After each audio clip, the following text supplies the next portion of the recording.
This reminds me of the remark of Coach Sarito Ibias, no? When she was trying to also figure out her own impending retirement. Retirement is not something that you stop. No, it is retirement. It is retiring, changing tires, changing new tires with new brand. No? So I agree with her. No, we are on the same page as far as retirement concept is concerned. So what was running in my mind? What was my thought? Well, that was the time I was in search of options. That is also aligned with my liking, with my passion, with my interest, and my orientation. I am so blessed to have been oriented in such a way that it is holistic, integral. So that I remember your description of this. No? Any change that we initiate should be ecological. Should be always directed to wholeness. So that is it, Coach. No? Trying to strike a good balance to create that sense of wholeness. Nice. Of wholeness. Welcome to another episode of Unstoppable You NLP Success Journeys. I'm your host, Dr. June Acevedo. I'm a certified Neurolinguistic Programming Master Trainer. In this podcast, we uncover the extraordinary stories of transformation powered by Neurolinguistic Programming. Today, we're diving deep into one life-changing journey that started with a drive for excellence and being the best in what he does. Imagine flipping the script and discovering a version of yourself that's unstoppable. That's the power of NLP, and that's what we're exploring today. Now, allow me to introduce our guest for this evening. Our guest for this evening is a man of faith, a family man, and unwavering purpose. He is not just a businessman, he is also a loving husband, a devoted father, and a God-fearing leader who believes that true success begins within. From once being an employee in the pharmaceutical industry, Coach Art rose to become an empowered entrepreneur, not by chance, but by mastering his mindset through neurolinguistic programming. With faith as his compass and NLP as his tool, he transformed his fears into fuel, his doubts into decisions, and his dreams into destiny. Today, he stands as a living testimony that when you lead with purpose, guided by God, and equipped with the right mindset, nothing is impossible. Ladies and gentlemen, get ready to be inspired by Coach Arthur Leda. Coach, can you take us back to the moment when everything changed in your life? Ano yung parang breaking point or challenge or wall that you were facing before you learned NLP? Coach, let me put it this way now. You see, at the time I was at the crossroad of life when pandemic happened, and barely 3 years from there, I was going to retire.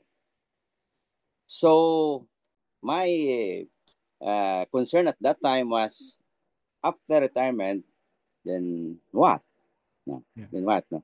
But as always, my what you call this ultimate preoccupation and goal really is to strike a good balance. No? As always, no, between a balance in terms of good health, in terms of good financial fitness. Yeah. We talk about fitness now. Physical fitness, spiritual fitness, financial fitness, of course, community service fitness. Now, with retirement in the offing, I had to explore possible options so that I can continue with my financial fitness, no? In terms of whatever it is that I will have to explore. This is something I have to explore. What else can I do more when I retire? Because always, as always, I always intend to strike a good balance with life. No? So it's more integral, more more holistic approach to really living a life, no? Even in retirement years. So that is it, coach. No, uh, I was trying to explore possible options that I can really make a dent. No, because I can always retire and stay silent and enjoy my coffee here and there. But no, I feel a kind of calling because we need to be relevant and manifest our significance where we are, where we are.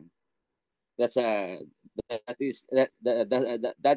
is what was trying to transpire at that time, coach. So, Ang galing coach, no? That it was the search for being significant, no? The search for significance, no? In this world, Coach Art. And ang galing coach that from you at the crossroads of retiring and right now you're thriving, no? You're thriving with your business and of all the people you get to meet again, still meet all those people that you've dealt with before and you get to change their life with all the tools that you've learned from our program, Coach Art. Now, Coach Art, yes, what were the thoughts running through your mind at that time? And ano yung parang nakaparealize sa'yo that something had to change?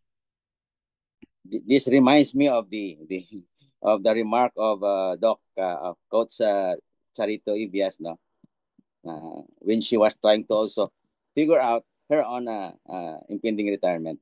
Retirement is not something that you stop. No, it is retirement. It is retiring. No, Yeah.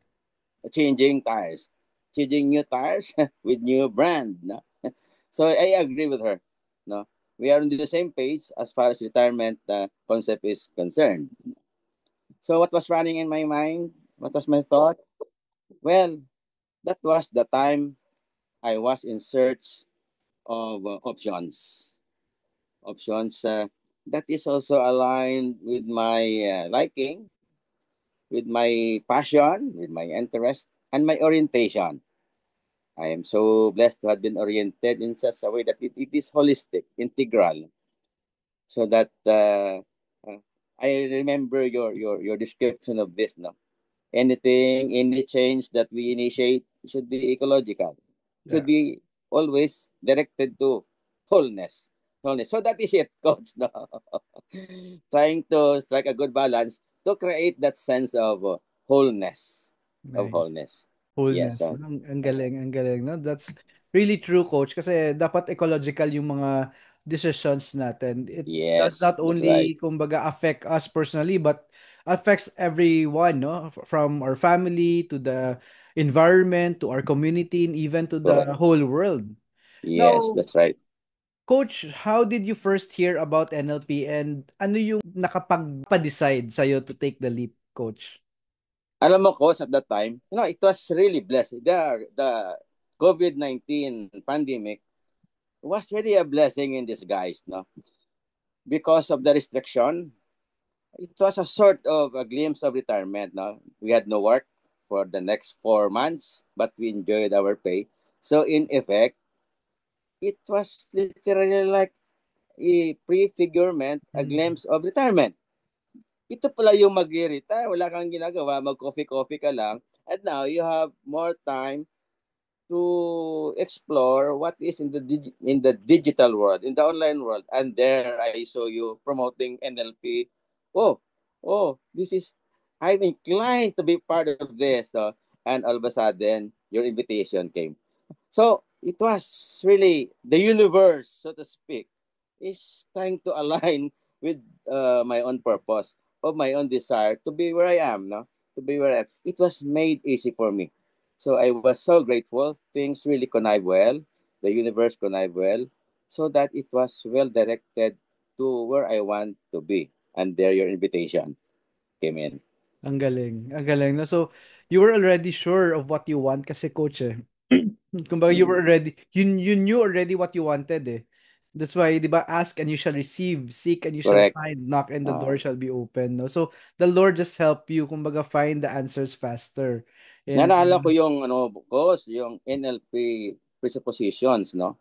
Sa doon sa nabanggit mo na during our in the course of our engagements during the NLP program. There will always be resources available. Yes. Yes, resources will always be available. Resources we need to achieve the change that we want. No? I So this is agree. probably the consequence when you really invest in something that is really of Yeah. noble intention, no? Because it will in itself surface, and it will in itself create and make itself available for us, no? So opportunities are open because we also invested in this. I agree. Oh yes, but yes, coach. I agree. I agree. Imagine that all the resources that we need to succeed are already within us. Yes, Oo, I kailangan lang agree. natin, kumbaga, we just need to have more tools to be more aware of the opportunities that Correct, correct. are present all around us. I think because of NLP then Coach Art, it made us more conscious of opportunities. Kumbaga nakikita na natin yung opportunities compared before, right? Correct. That's It's right. more evident right now compared before na saan yung opportunity. But right now we could just see where can I decide, where can I put my effort. Actually, these principles I was already familiar with, no, with my yeah. I was also blessed to have been oriented to many integral what you call this formations, no, a sort of NLP also, but there was no label yet, no, there was no label. In fact, my own marketing orientation is so enriched with that, the principles. But these are principles with no NLP label, no. So, like for example, no, when we in marketing, well, we say, "What are you looking for?" So how do you initiate a sales pitch that is also that is effective, no? So create a need and satisfy that need.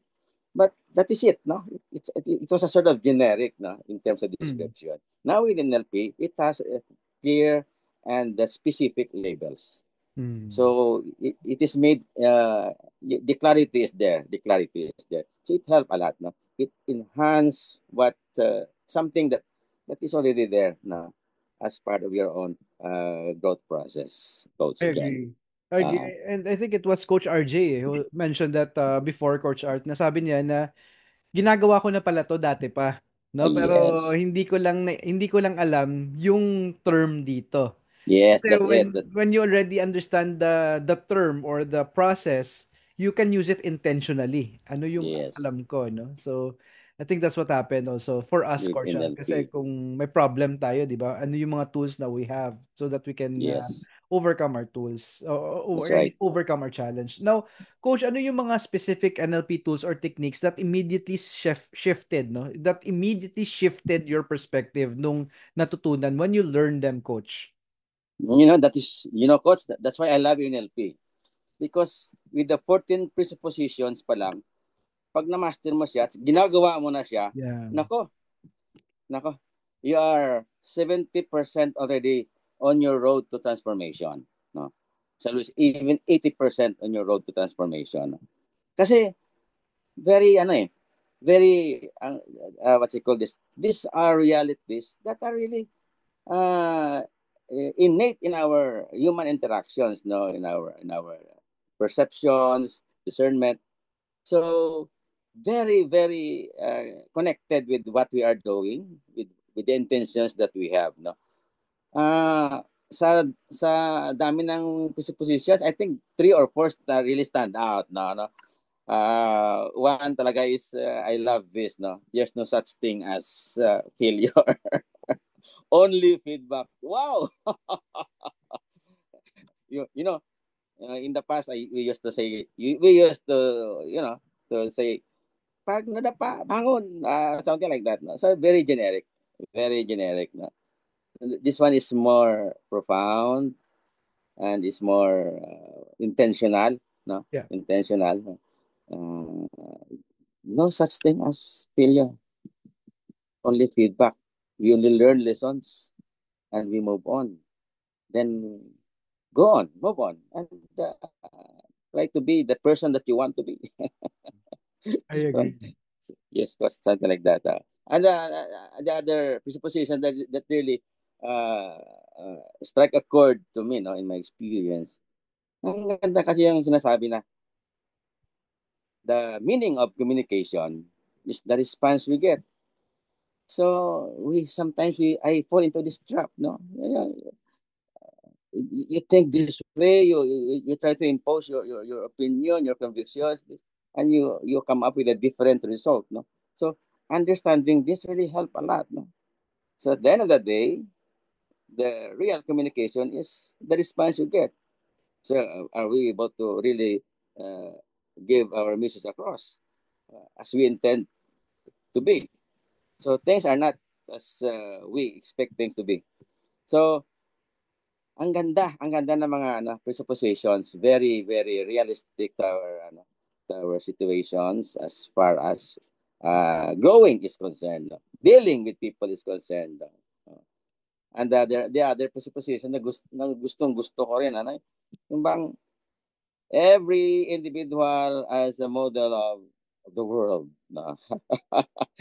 Kaya nga, uh, madalas kasi sinasabi natin, no, without NLP before, well, people have their own respective worldview. Yeah. O worldview. Iba yung perception nila, yung worldview nila of the world, of realities. No?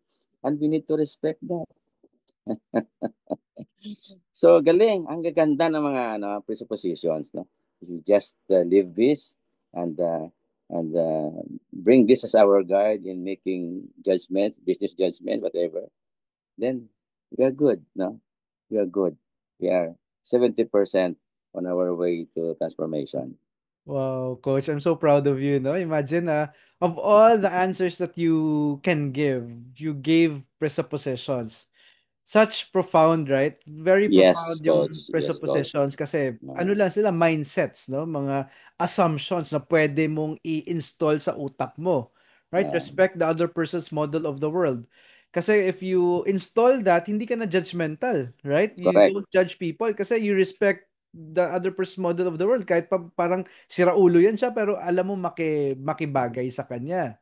No, we know how to deal with them in a positive way. Hindi yung parang reactive tayo in that person because we respect your model of the world. We don't buy into your model of the world, but still we respect your model of the world. And I agree with the level of communication is the response you get, right? So Yes. it will always go back to us na, uy, baka mali yung pag-deliver ko, mali yung tono ko. Yes. In fact, No? it's directed to us. No, directed Yes. to us. Oh, I need to work on this. No, kaya lumalabas yung reframing. Maganda. Agree, ang We can agree. always reframe our language. Ang galing na. Ang So, ganda ng NLP. ang Wow, galing, ang galing. galing. I'm so proud of Yes. you, Coach Art. No, if only people knew this, no, the Yes. beauty of NLP, presuppositions, reframes, and all of those, no. Now, Coach Art, can you describe the moment when you felt the breakthrough? Ano yung feeling no? Yung parang nag-breakthrough ka sa buhay mo? While, let's say, learning NLP during our program or even after our program na, Coach Art. You know, coach, I realized, no, with NLP into my system, I realized that in every dealings we have, no, day after day, there is always NLP in our dealings. Kaya dati sinasabi ko when I was in my philosophy years, no, sabi ko, there is always philosophy in everything in life. And now I discover also, there is NLP in everything in life, no.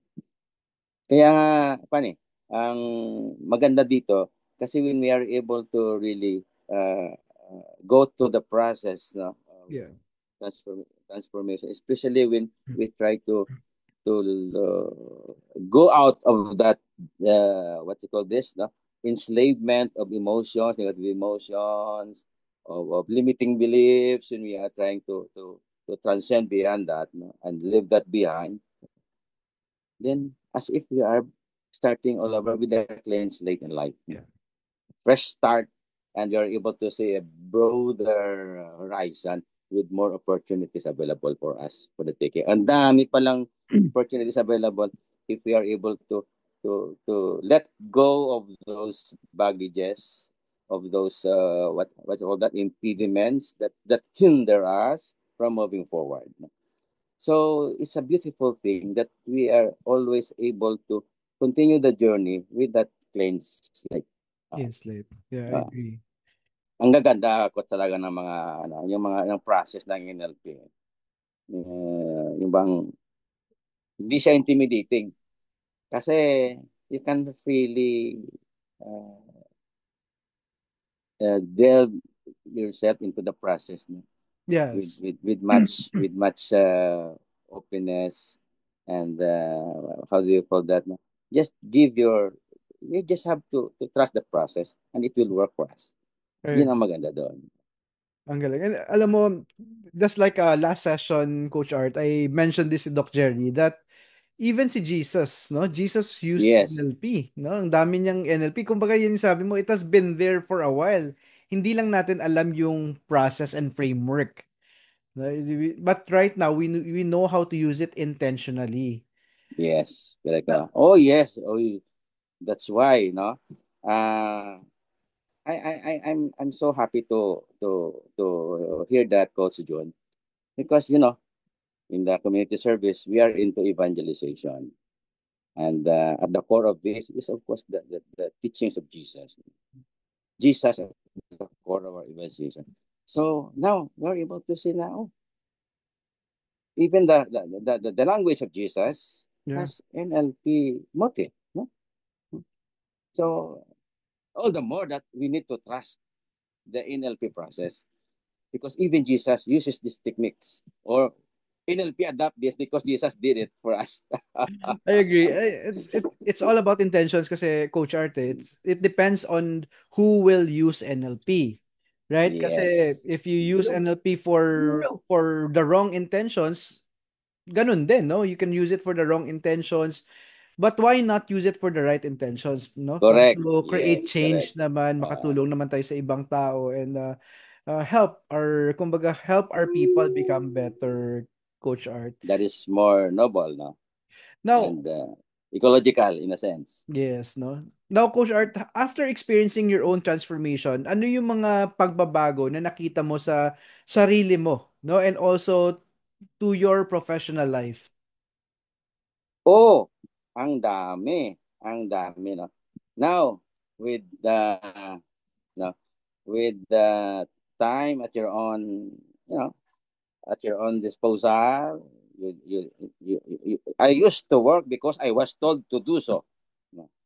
Now, with much freedom, with more freedom, you are able to do things with more nobility, Yeah. with more, what you call that, with more, what's it called, how do you say this, goes John? You do things with more With intentions. intentions, Yes, yes. intentions, because you love to do things because you love doing things. Yeah. No? You simply love doing things. No? This is what gives you meaning. No? Meaning, not because somebody else told you to do so, but because this is the core of my state now, my being now, to do things because I love doing this for a reason, for a noble reason, Oh, ecological in a sense. Yes, ang coach. galing, ang galing, no? And I agree with you, Coach Art, kasi that's also what I'm doing right now. No, I'm doing this because I enjoy and love doing this, no? Just Yes, the transformation that we can create in other people and also our lives is so astounding, di ba? Yung parang amazing yes, to correct, do that. correct. Now, Coach Art, how has your transformation inspired or impacted the people around you? No, yung mga tao sa family mo, the clients, and all those people, no, that na kumbaga you deal with every day. Yun ang maganda, Coach John, because nakakatuwa kasi, no, na when you see the same people na kasama mo dati sa industry, and now you still see them around, no? Parang lumalabas na you have become an envy for these people, no?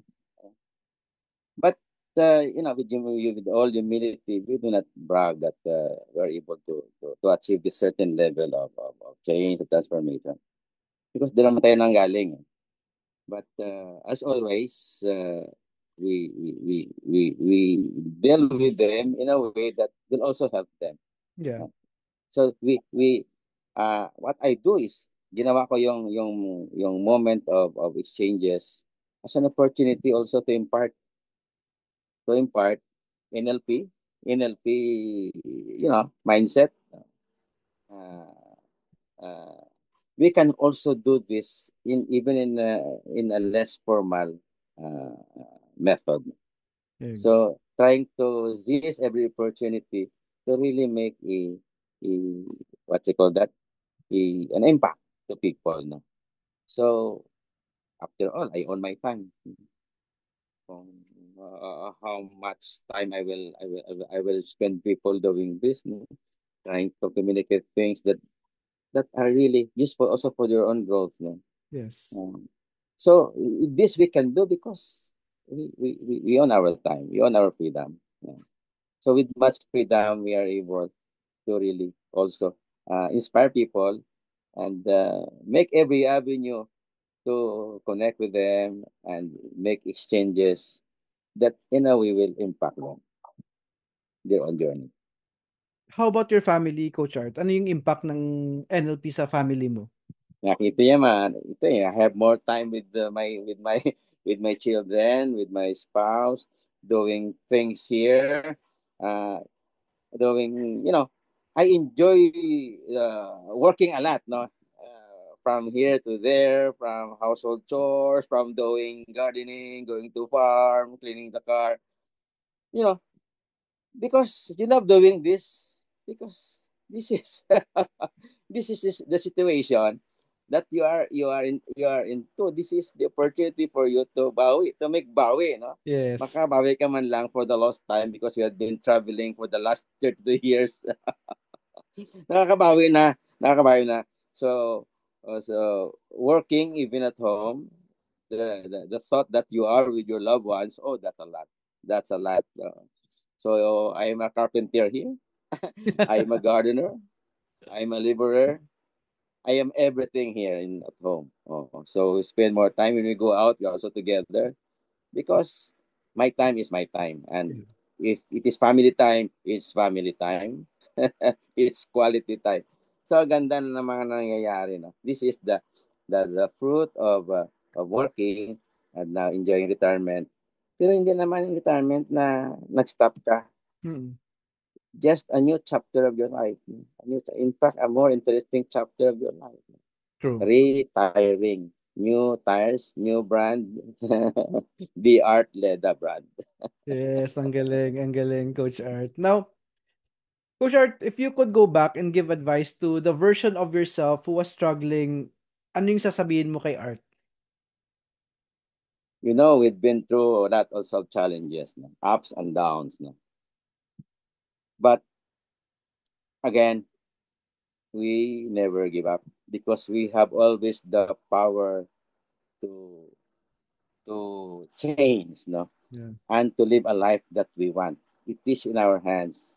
We just have to decide that we have to. We do not allow other people to decide for us. Yeah. We do not allow circumstances to decide for us. At the end of the day, we have the power to decide for ourselves. What kind of life are we going to live? And we can achieve this because we have the power to do so. So we can always assert what we want, no? Because we can. Because we can. And we are Ang able. galing. Ang Yes. galing. Now, from someone who used to be an employee, Yes, who used Coach. to work for someone else, Coach Art showed us, no? Coach Art shows us that it's possible to rewrite our stories. The Yes. key, everyone, is taking the first step and believing that change is within reach.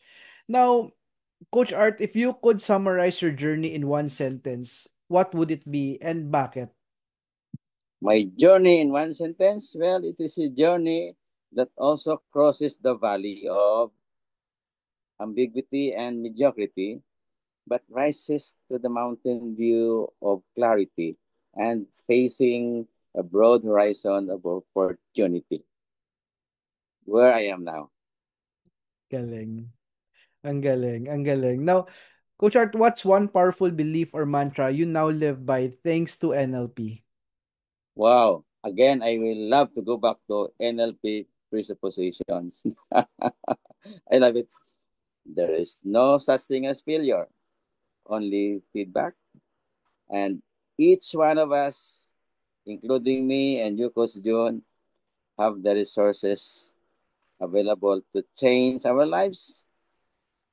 Tools are available, techniques are available to help us achieve what we need to achieve. We have all the resources.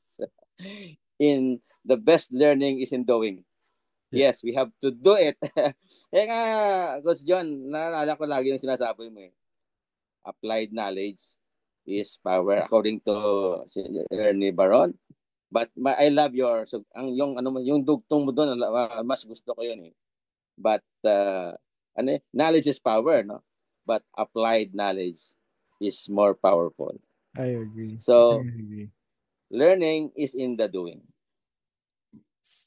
Learning is in the doing. I agree, Coach Art, because we've read the books, right? We've read the Yes, manuals, we've listened to the audios, but it was only when we were able to apply it during the correct. program and even after, no, creating boundaries, applying what we learn, wherein we truly learn, no, we truly integrate everything.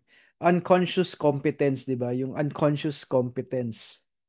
Agree, coach. Agree, coach John. Ang gaganda talaga na nangyayari sa NLP. And if you think about it, Coach Art, grabe, no? Parang I remember before, it was few years back before pa NLP. No, I was with you in your car, and I think I was asking you, where are you going after this? Diba? Yes, I think I na remember natanong that. kita noon eh na Coach Art, wala ka bang plano mag-put up ng negosyo yung time na yon? And sabi mo hindi pa para sa akin 'yan, right? But look at Yes, you now, no? Grabe. I don't know if you remember that. We were from I think Hotel Del Rio, we were driving yes. somewhere sa I diversion. remember that so well, coach. Grabe, amazing. That was just one conversation that we were having. And then fast forward, how many years after? Look at you now. You're the owner of your company, Coach Art, God is thriving. good. You know, God is good. God is God, good. yeah, God is good, no? Amazing. And amazing talaga. Just me looking back at that time, no? And it was just so fresh even until now when I look back na nag-usap pa tayo, parang ikaw mismo parang hesitant ka pa when you were Yes, answering. correct. No? Do you remember parang hindi ka pa sure na para sa akin yung negosyo, but here you are and you're Meantime thriving. kasi, coach, when we are so comfortable with our comfort zone, akala natin, yun na yun, no? Yeah, But we need to go out of our comfort zone and take calculated rest yeah, I agree. because he who take the rest will certainly grow. And he who does not, of course, will remain stagnant. I agree.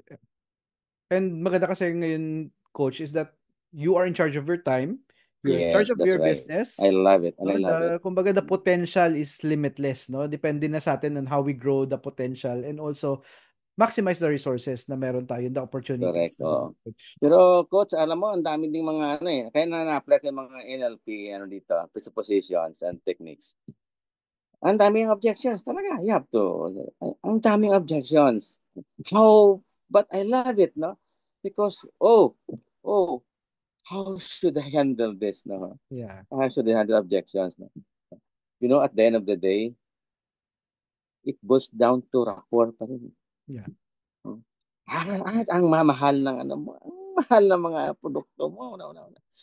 Kung hindi lang kita kaibigan, hindi ako mag-order. You see? We don't have to go into a price war because there is something much, much greater than price war. I agree. There is much greater value than bills, than competitions. So, na again, balik din sa NLP, establishing rapport I agree. I and agree. consistency. There is nothing beats consistency. You just have to do it more consistently. Kaya nalala ko yung gospel the other day. Ang sa yung Sunday, ano yun? Yung unjust judge. Ayaw Yes. mag-render ng judgment sa Yes. widow. O, dahil sa persistence ng widow, ultimately, nag-render din siya ng judgment, ng just judgment. So parang gano'n, no? Yun bang, limang beses ka lang, ano, parang 5 beses ka lang may mga objections, 7, 9, 10. Nakasampung objections ka lang, nag-give up ka na. Alam mo, Coach So, Art, every time I do this, no, I do these yes. sessions, I also get coach along the way. No, instead na ako yung nagko-coach sa inyo, ako naman yung nako-coach dito, no. And Oh, I love that. thank you for sharing that, Coach Art, kasi it's also an opener for me, no. Kasi Yes.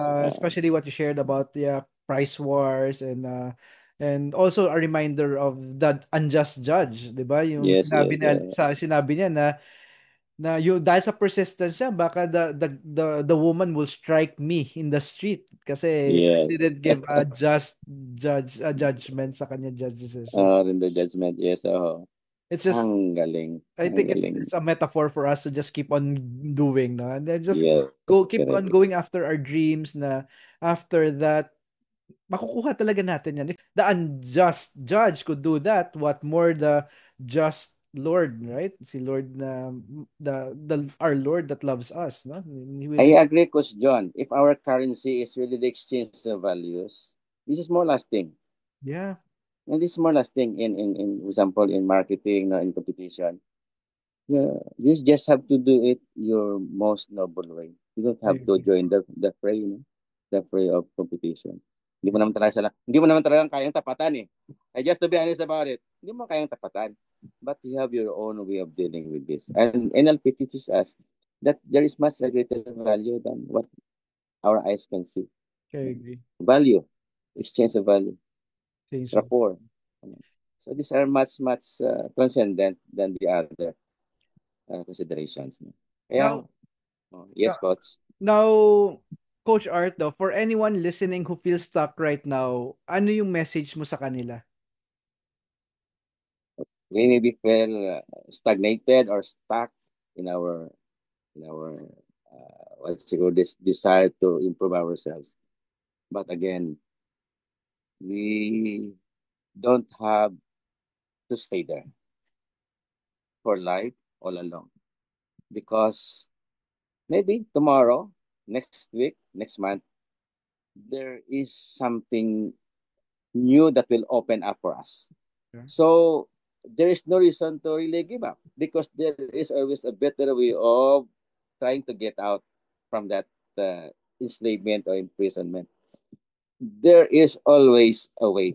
We can always make and achieve the life that we want. No, I we agree. just help. We just need help from people that are trained and that are knowledgeable about this to help us. Yeah. So NLP is one avenue where we can be helped.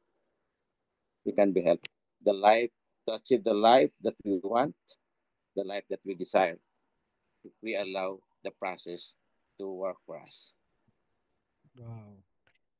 Now it's your turn. What's your breakthrough moment waiting to happen? No?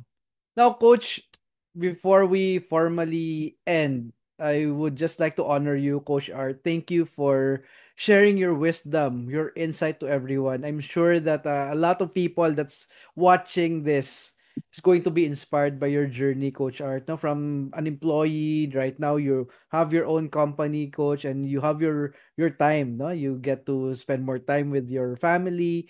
You get to give kumbaga, valuable insights to the next generation ng mga medical representatives, no? Just guiding Yes, them, coach. Coach Art. Oh, Now, Coach Art, this is your time naman, no? Where can they connect with you? Or ano yung mga ganap natin sa buhay? If you want to promote your business, this is the perfect opportunity for you to promote yourself and also your business, Coach Art.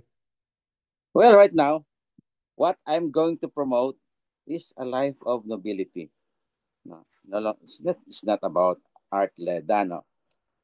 Uh, we are on the same advocacy with this. No, Yeah. be honest in our dealings. Be honest. Be transparent. So that this is our contribution to our beloved Philippines. No, in our dealings with one another, we just have to be very sincere, and make an impact. No? So if we want to really give more impact, we can join the NLP community. We are so blessed to have the only Filipino recognized by the American Board of Neurolinguistic Programming, Coach Dr. Jun Acevedo. Right here, he's the right person to help us, to assist us with this training and expertise. No? So the one and only EB-NLP recognized mentor, master trainer, Dr. John Acevedo. So if we want to really live a life that we wanted, Coach John will be able to help us in that journey. Thank you. Thank you for that, Coach Art. Instead na ikaw yung promote, ako pang yung promote mo, Coach Art. First of all, Coach, salamat gid, no? Thank you for your wisdom again. Salamat gid sa mga insights mo. Ako mismo na coach woman ko, Coach Art, no? Amo nang nami sa aton, Coach, kay kung magstorya ta, may value kung anong gagawa sa bata. Yes, precisely. Yes, that sets us apart from the rest of humanity. Yeah. And that is precisely what we are for, to give value. Give value. Once again, I'm Dr. June Acevedo, a certified neurolinguistic programming master trainer. Though I help entrepreneurs and business leaders break through mental and emotional barriers, develop unshakable confidence, and master high-performance strategies so you can scale your business, influence with impact, and achieve unstoppable success using powerful tools such as neurolinguistic programming, hypnotherapy, and timeline therapy. Now, before I forget, everyone, I'd just like to share with you my newly published book entitled Everyone's Financial Success Handbook. You know what? This is more than 15 years of experience, no? Ito yung nakatulong sa akin kung paano ko nabago yung buhay ko. And you will learn here practical financial tools, how to budget properly, how to save and invest, and also ano yung mga mental tools, and also ano yung mga mindsets na kailangan nyo para mas effective yung results nyo when it comes to your goal, which is achieving financial abundance. Once again, everyone, if you're interested to order, it's Everyone's Financial Success Handbook. Learn the basics of personal finance with the right money mindset. If you're interested, message me and feel free to reach out for a 1-hour free discovery session. If you want to know our programs, our neurolinguistic programming, timeline therapy, hypnotherapy, NLP coach certification, feel free to send me a message. Let's book that one-on-one session and let me help you transform your life.